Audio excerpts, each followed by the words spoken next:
guys, Larissa here with Your Labor Nurse. I'm excited to be starting a new mini series on the YouTube channel all about medications that can be used during labor. There's quite a lot, so I'm going to start with one, Pitocin, which is most commonly used, I would say, and then kind of go from there. So check out the rest of my videos for medications, different ones that we use during labor. As my disclaimer, I am not a doctor or a nurse practitioner. I do not prescribe medication. I'm just here to educate you as a registered nurse to fill you in on what these medications are and just do a little bit of education. So today I'm going to be talking about Pitocin. It's also often called Oxytocin, depending on what your prescriber uses or what the nurse refers to it as. So what does Pitocin do? Pitocin stimulates the uterus to contract. So it helps the uterus to contract more often and stronger as it increases. So kind of a byproduct of this is that with stronger contractions, the baby's head moves down and then the cervix dilates and then you're able to deliver is the idea behind it if it's used during labor. In general, the purpose of it is to stimulate the uterus to contract. It can be used for induction, meaning that you come in and you're not in labor yet and the Pitocin is used to put you into labor. It can also be used for augmentation, meaning that you are in labor, but maybe your contractions have slowed down or you've been in labor a really long time, and the nurse practitioner or the doctor decides to prescribe or start you on Pitocin in order to keep augment or kind of help your labor progress, in other words.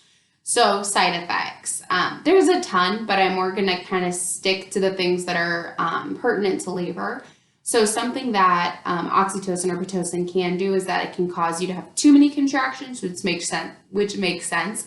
So nurses are instructed to start it on a really low dose, so really, really, really low, kind of in like the 1s and the 2s, and then increase accordingly to the infant's responses, to the infant's decelerations or the heart rate changes, as well as to the mom's contraction frequency. So if the contractions are too frequent, then the nurse adjusts. If the baby's heart rate decelerates, then the nurse adjusts. So those are the two biggest side effects that we see are the baby's response, those decelerations or just changes in the heart rate, as well as too many contractions. And we have medications that help with that because too many contractions can be harmful to the baby as well as the mom. And so we know that going into it when we start a woman on Pitocin. So Pitocin is given via the IV. So most hospitals have like a maintenance fluid running. So just a regular, it's just a bag of like normal saline or LR, which is called lactated ringers. Nothing super great. It's just kind of like water for your body to keep you hydrated. And then the Pitocin runs at a really, really low rate through that IV as well. It's continuous, so it's at really, really small drops and it just runs through the IV on its own.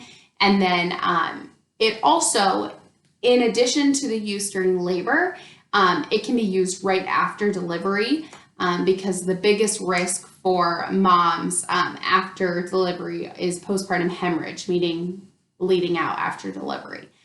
So some moms, it's routine for us to basically run the Pitocin wide open. This is very different than a woman getting Pitocin during labor. So during labor, it's very small dosages because there's a baby inside and we don't want your uterus to contract too much. After labor, the Pitocin, the contractions aren't like nearly as strong for the mother, and it just keeps the mom's uterus from basically moving back to at least part of its original place and keeping the mom from bleeding out too much by it contracting. So like I said, used for induction or augmentation for women's labor, as well as after delivery to help the mom with bleeding. Sometimes in the OR or when a woman gets a C-section, another way to put that, they'll give it intrauterine, meaning they'll actually give a shot in the uterus if the woman has really heavy bleeding. So those are things to look out for. I hope that kind of explains. A nurse is trained to watch the baby's heart rate, and a nurse is trained to watch the contractions, and they are trained to notify the doctor if the Pitocin is causing any harmful side effects and they aren't able to increase it. So that's something that the nurse is doing and something that the nurse is watching out for. So make sure that you ask questions so that you understand maybe why your doctor is starting you on Pitocin and what the purpose is, especially if you're going for an induction. That should be a conversation you're having in the office where you're discussing what medication they'll start you with and what is expected to happen due to the medication that the doctor starts you on or the nurse practitioner. So yeah, hope that helps. Feel free to post questions below, and I will continue this series with more medications that we use. I'm going to specifically keep to inductions, medications that we use to induce labor that we more commonly see, and then after I'll kind of go into more of the medications for pain, medications for side effects maybe following a C-section, as well as medications that we use in an emergency or things preventatively to stop maybe women from bleeding and things like that. So yeah, like and subscribe, and excited to give you some more information on medications. Thanks, guys.